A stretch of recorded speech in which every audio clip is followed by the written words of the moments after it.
Assalamualaikum warahmatullahi wabarakatuh. Ketemu lagi di kuliah online pemrograman komputer. Pada sesi sebelumnya kita sudah kenalan dengan beberapa variabel. Ada 3 variabel yang sudah saya perkenalkan. Ada real, ada bilangan bulat, dan satu lagi string.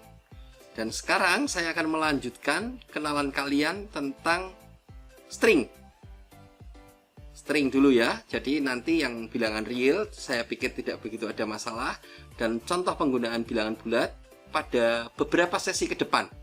Tidak langsung saat ini, tidak langsung setelahnya langsung kita masuk ke bilangan bulat, karena nanti kegunaannya kalau kita sudah mulai masuk ke bagian editor. Jadi yang bagian ini akan saya perkenalkan dulu dengan variabel string. Oke, langsung saja. Bagaimana beberapa variasi yang bisa kita lakukan dengan variabel string. Kemarin sudah saya kenalkan, jika saya punya variabel A, variabel string itu ditandai di dalam tanda petik begitu. Jadi kalau saya nulis apa kabar begitu, nah maka hasil yang muncul seperti yang saya ketik begitu, apa kabar begitu. Jadi teksnya akan muncul. Tapi kalau tidak diberi teks, kita coba saja, tidak beri tanda petik ya, langsung apa kabar begitu, tentu akan error begitu. Nah, unexpected expression, jadi tidak diterima oleh MATLAB ya. Kadang kalau saya menuliskan variabel satu baris ini, ya nggak ada masalah, tergantung kebutuhan kita begitu ya. Jadi kalau saya pengen menuliskan 2 baris begitu, apa kabar begitu,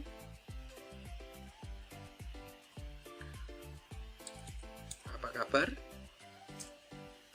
lalu ada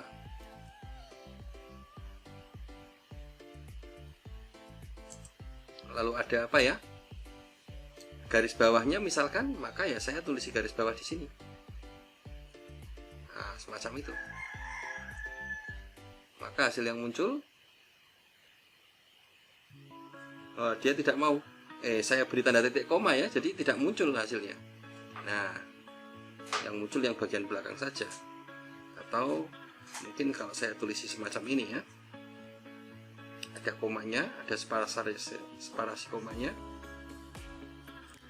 saya kasih kurung semacam ini. Wah, dia nggak mau, karena dia tidak mengenal ini. Nah, tetap nggak mau juga.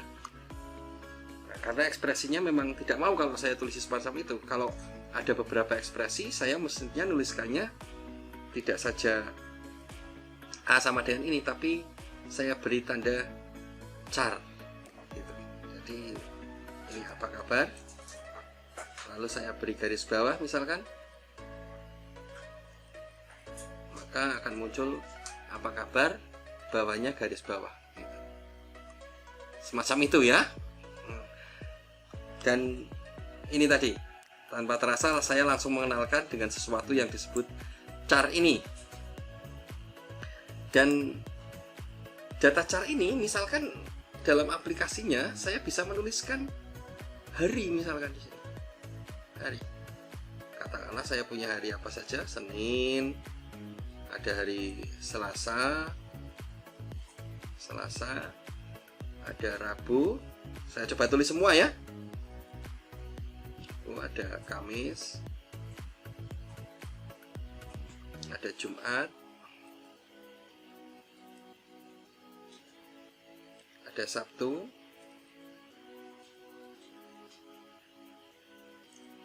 ada Minggu.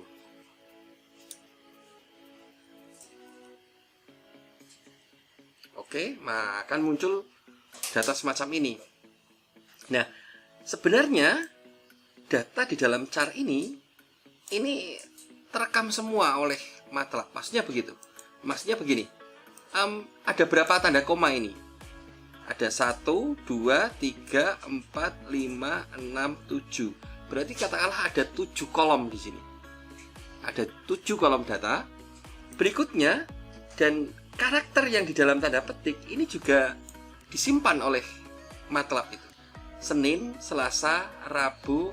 Nah, ini ada 5 karakter, ini 5 karakter, ini 4 karakter, dan semua karakter ini sebenarnya juga direkam. Maksudnya bagaimana? Maksudnya saya bisa memanggil data yang kita inginkan dari char ini.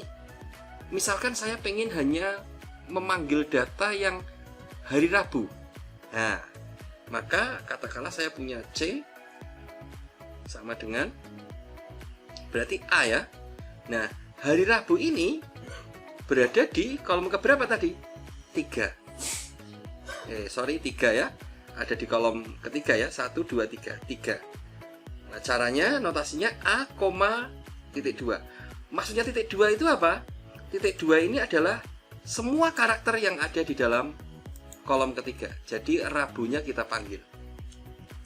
Nah, sehingga muncul Rabu begitu. Nah, contoh lagi. Misalkan saya pengen memanggil data yang keempat, kolom keempat berarti hari Kamis, dan yang saya panggil hanya tulisan karakter kedua sampai ke berapa ini? Tengah-tengahnya saja, AMI, AMI begitu, berarti kan karakter kedua sampai keempat begitu. Maka 4, di sini saya tulisi 4,24. Jadi A untuk kolom keempat, karakter kedua sampai 4. Nah, maka akan muncul AMI. Oke, begitu ya. Jadi bisa dipanggil semua. Atau misalkan lagi, saya pengen memanggil semuanya, tapi hanya 3 karakter. Nah, berarti sama. Nah, saya katakanlah punya C ya. A, nah, kalau semua, saya kasih tanda titik 2. Koma, hanya 3 huruf pertama. Berarti 1 sampai 3. Semacam itu ya. Maka data yang muncul, nah, hanya 3 huruf saja. Oke, semacam itu ya kenalan kita dengan variabel string. Jadi prinsipnya di sini ketika kita menuliskan semua variabel itu juga sampai karakternya itu direkam semua, dan kita bisa memanggil data-data yang telah direkam itu setiap karakternya. Jadi tidak sembarangan ya. Dan di sini dibutuhkan kemampuan untuk mengidentifikasi secara detail dari segala sesuatu yang kita tulis di dalam pemrograman itu ya. Itu poin yang penting. Jadi berapa jumlah kolomnya, berapa jumlah karakternya, kalian bisa mengidentifikasi semua. Jadi suatu ketika kalian membutuhkan kebutuhan semacam itu, kalian tahu caranya. Dan tahap ini hanya baru kenalan saja ya. Masalah realnya seperti apa nanti yang akan kita hadapi itu sangat bergantung dari kasus yang akan muncul yang kita kerjakan. Oke, sampai di sini dulu sesi kali ini. Saya akhiri. Sampai ketemu pada sesi-sesi berikutnya. Wassalamualaikum warahmatullahi wabarakatuh.